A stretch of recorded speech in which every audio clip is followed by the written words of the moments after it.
I don't have a tractor key on this keychain right here. How in the world did that happen?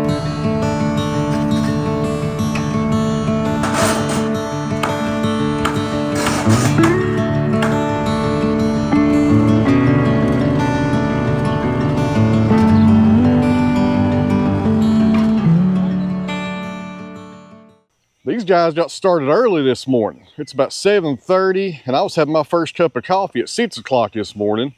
And I heard them pull in down there and start digging some holes. Looks like they're setting the treated post in the concrete right now. We got to set 7 of those today for the lean-to. And these guys mean business. I tell you what, you won't find a harder working crew than those guys right there. Mama Cat, what do you think about them? So welcome back to the Sawmill, friends. Today we're finishing up the barn. They're putting the lean-to on, and I predict they'll be done by probably 2 or 3 o'clock today. 3 o'clock at the latest. This is not a huge job putting the lean-to on. They'll set the post, they'll put the steel trusses on, then the metal, and they should be out of here. So you guys hang in there. Let's head on down to the job site and see what's going on.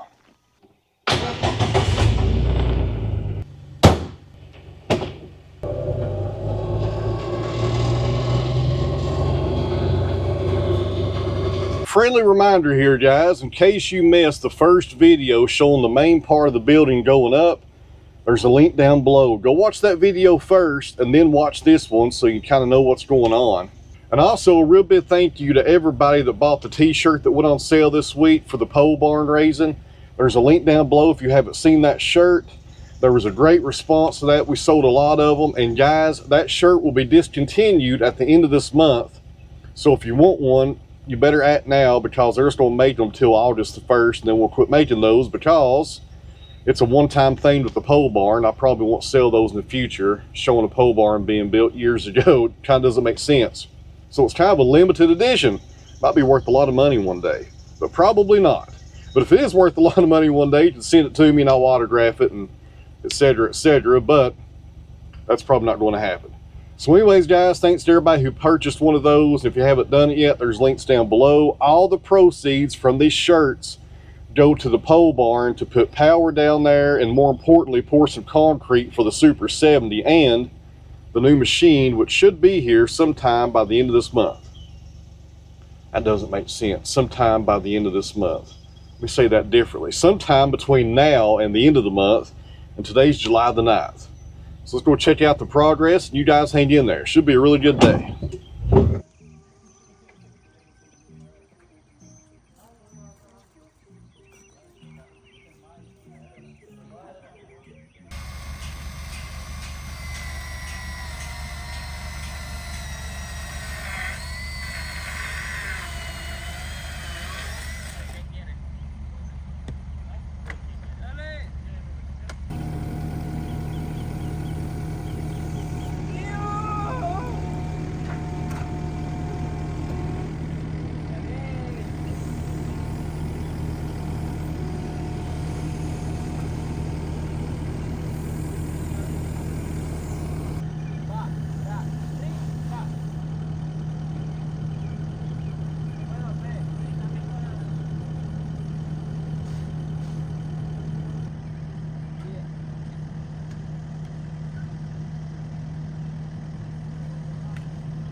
Well, that fits pretty good in here. I was hoping with this lean-to I could back a lot of the machines further back out of the main area of the barn. And looks like this is going to work really good. Let's go grab a tractor and put it in this next bay beside this one and see how that looks. And in case I haven't mentioned it, the barn is pretty much done. The workers left about an hour ago. I'm actually running kind of behind right now, guys. My Duramax threw a check engine light this morning and I had trouble starting it, and I finally got it started, so I took it straight to the dealership because it's got 50,000 miles on it, but I bought an extended warranty. Thank goodness I done that. And they hooked it up to the computer. It's got some kind of fuel modulator sensor error going on. I got no idea what that means. But something is keeping fuel from going to the engine. And it's probably a sensor, some kind of modulator. They said they wasn't sure. That's just the code that it was throwing. So that put me behind. Had to run that over there as soon as they finished up the barn and drop that off. So my truck is a 2020 Duramax. How many miles it's got? 50,000 miles. Any of you guys out there have had a problem with your Duramax that was built in that time period with that amount of miles on it? Be interesting to know. Hopefully this isn't the first problem of many. I've not had any trouble out of that truck until now. Hard to tell. Speaking of trucks, you know, back in the day, my first truck was a 94 S10. Nothing fancy, no fancy, you know, computers or nothing like that on it that I know of that I can remember. You could work on it if it needed something done. But nowadays, if something goes wrong on these modern vehicles, not just trucks, but vehicles altogether, you can't work on them anymore. I mean, I popped the hood and I was like, man, where do you begin on something like that? You have no idea. No idea. And also all the, you know, the DEF and all the regen stuff on these modern diesel engines, it's made them awful hard to work on and awful expensive. I got a buddy of mine up north. He's a diesel mechanic at a tractor dealership, and he tells me all the time he never has trouble with diesel engines as far as the mechanical part, but he has trouble with the regen stuff non-stop. It's always something about a DPF filter. If I'm saying that right, I may be saying it wrong. He said they're always clogging up. Sensors are going bad. It's always something to do with all these sensors. And he says the diesel engines built back in the 70s and the 80s and the 60s on these older tractors, you know, you can rebuild them indefinitely and keep them going. But he said these modern diesel engines, if you keep all this safety Sally stuff on them, the regen stuff, which is not the manufacturer's, it's not their fault. You know, that's the regulation part of it right there. But he says these new modern day engines, you're not going to be rebuilding those. They're going to be in the scrap pile. You got to wonder if that was the right avenue they took as far as trying to make everything cleaner. I don't think it was, but I'm not an engineer either. So the first tractor we're going to park in the new barn is the 5835, and I've not had this thing out in about a week. Gosh, last time we used it, we was cutting hay. I still got the hay tedder on the back. Now this tractor right here is also going to the TYM dealer maybe next week or the week after, because it's ready for its 50-hour service. So I've had the door open on this barn for the past 2 days. I forgot to shut it. And that's how long it took for a bird to make the nest right there. My goodness, I need to do better.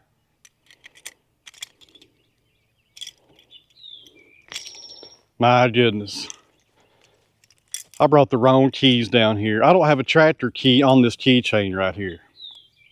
How in the world did that happen? I gotta walk all the way back to the side-by-side, go back to the house and get a key for this tractor. My goodness. I'll see you guys here in just a minute.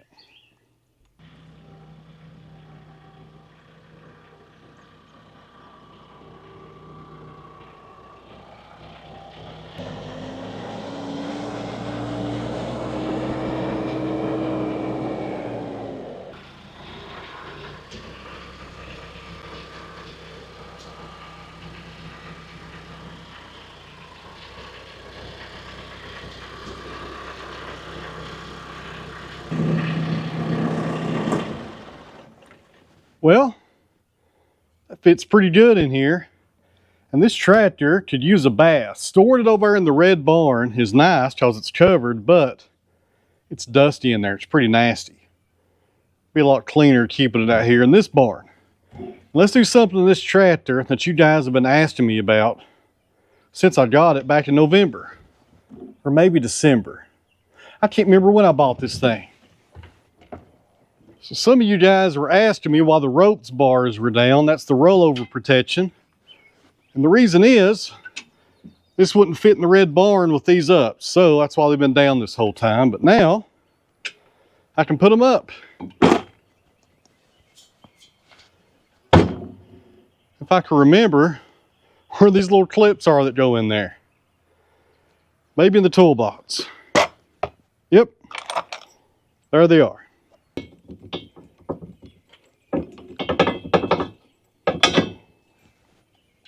All right, guys, that fits pretty good in there. Whatever attachment I have on the back of it may stick out just a little, but we can live with that. At least the tractor is in the dry. And guys, I got 2 of these bays filled up on the lean-to so far, with the excavator and the 5835. And there's nothing else stored down here yet. Look at all the room.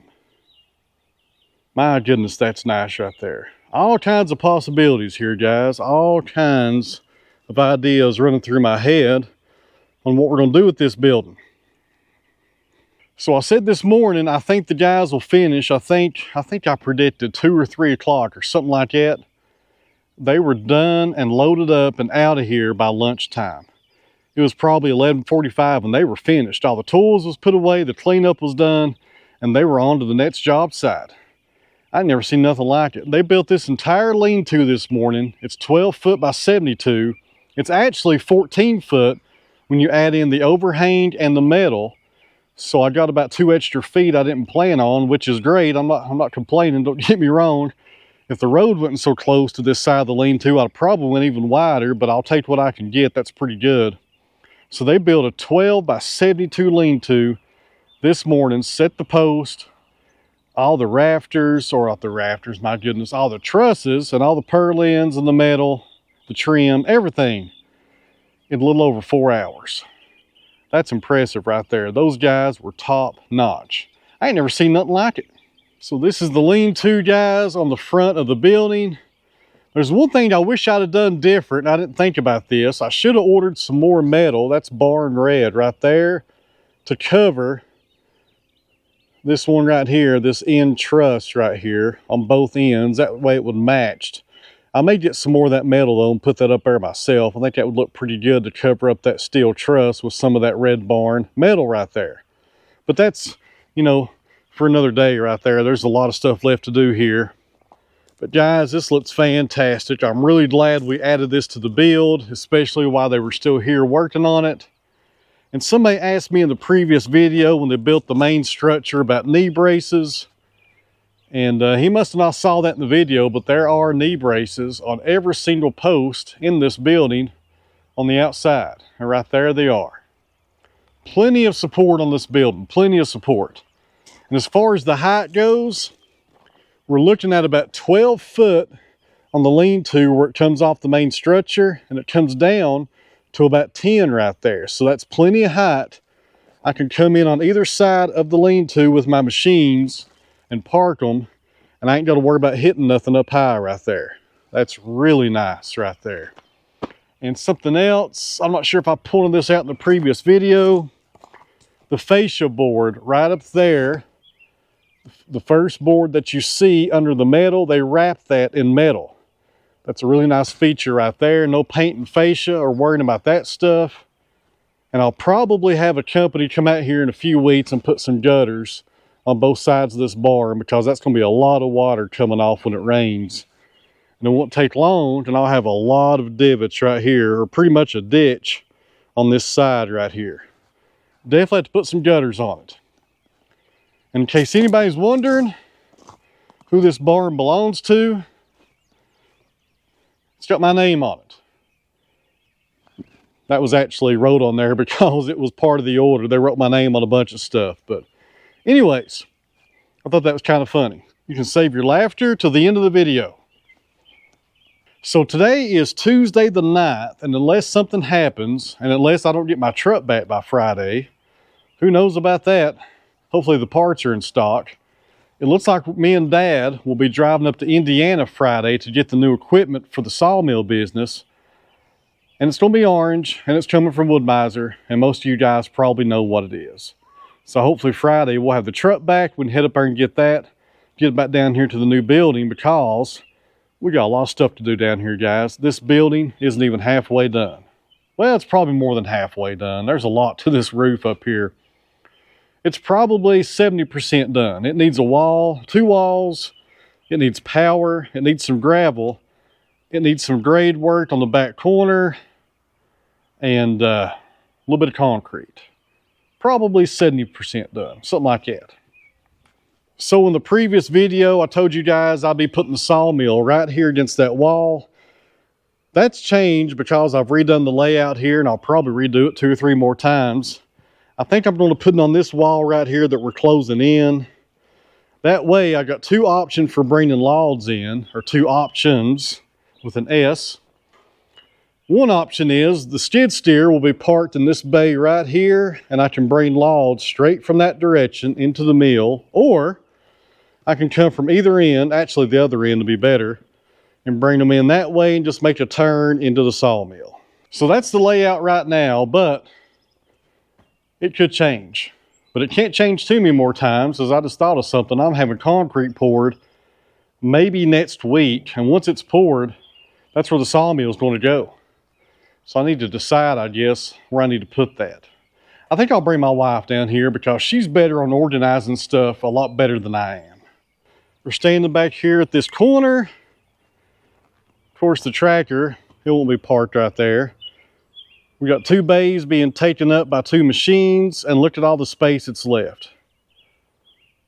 Man, that's nice. And the only other machines that will be parked in here will be Mr. Cotto and the 754, and I'm going to bring it in here in just a second.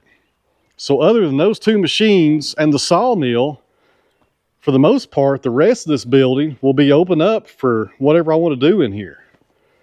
Man, that's going to be nice. So back here on the lean-tos, how many do I have? 1, 2, 3, 4, 5, 6. I have 6 lean-to bays, and they're about 12 by 14 as far as the dimension of them. And here's my plan for the 2 on the very end. I think this is going to be really nice. So right back here, these 2 lean-tos, I'm going to have a concrete pad poured on both of them. And I'll have a wall on that side right there, and this will be strictly for stacking lumber for air drying. And guys, I can put a ton of lumber in here, and I can go 10 feet high if I want to. And I could do 3 stacks actually, because my pallets are 4 foot. I could actually put 3 stacks of lumber, 4 foot wide, 10 foot tall. I mean, the possibilities are endless here, guys. My production on sawmilling is going to go through the roof because I'm finally going to have a proper place to put my lumber after I saw it before it goes into the kiln. And for those of you that are wondering where the kiln's at, it's across my hay field, way up there. And it's staying. So I'm going to bring the 754 over here and see if I can park it in one of these lean-to bays. I won't bring it all the way in because it's still got the disc mower on it from hay cutting the other day. And the disc mower is sticking out way too far to hit one of these posts. But I think I can put probably 80% of the tractor inside this bay, and it will give me an idea of how it's going to look and how much room I got to work with. You guys hang in there.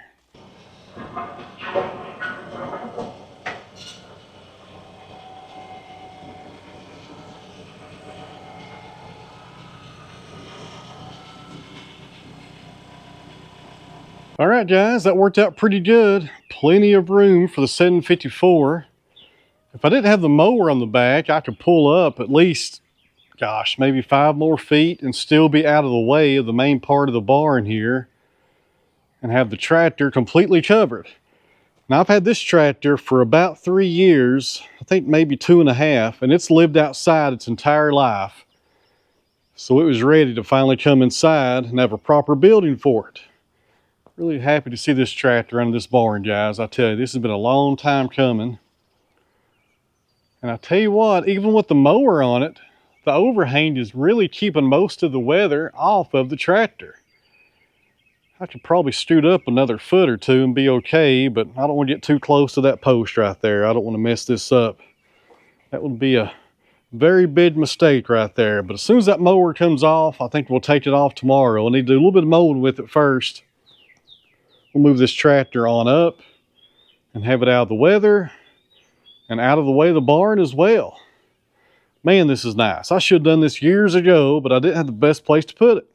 I tell you what, friends, I couldn't do this years ago because I didn't own this land, but I've needed this for a long time. I mean, a long time. This has been a long time coming. I can't wait to bring the Super 70 down here, guys. I tell you, I've not had a proper place to saw since I lived at my own property, or my old property, about 6 years ago, and that was outside. I had plenty of room, but I had no cover over me, which was not very good. But down here, we're gonna have cover, we're gonna have power, plenty of room and plenty of logs and plenty of room to store dry lumber on. Man, this is gonna be nice. Should have done this years ago, but I didn't have the land. So once again, friends, I want to thank everybody for watching. I think I'm done for the day. I know this wasn't a real exciting video, and it's probably gonna be kind of a short one compared to my others, but I want to share with you guys the process of finishing up this barn as far as the construction goes and getting this lean-to put on. So once again, thanks for watching, and don't forget to go buy a t-shirt that will help me get the concrete poured in this building sooner than later. There's links down below in the top comment and the video description. 100% of the proceeds from this shirt, friends, is not going to go in my pocket. Every bit of it, including the farm focus part, will go back into this building for the concrete, for the power, for the walls, etc., etc. So if you buy one of those shirts, it's helping me out tremendously. So once again, friends, thanks for watching. I really appreciate it, and I'll see you guys back here in a few days. And we got a new machine coming. And for those of you that guessed edger, you got it right. I'll see you soon.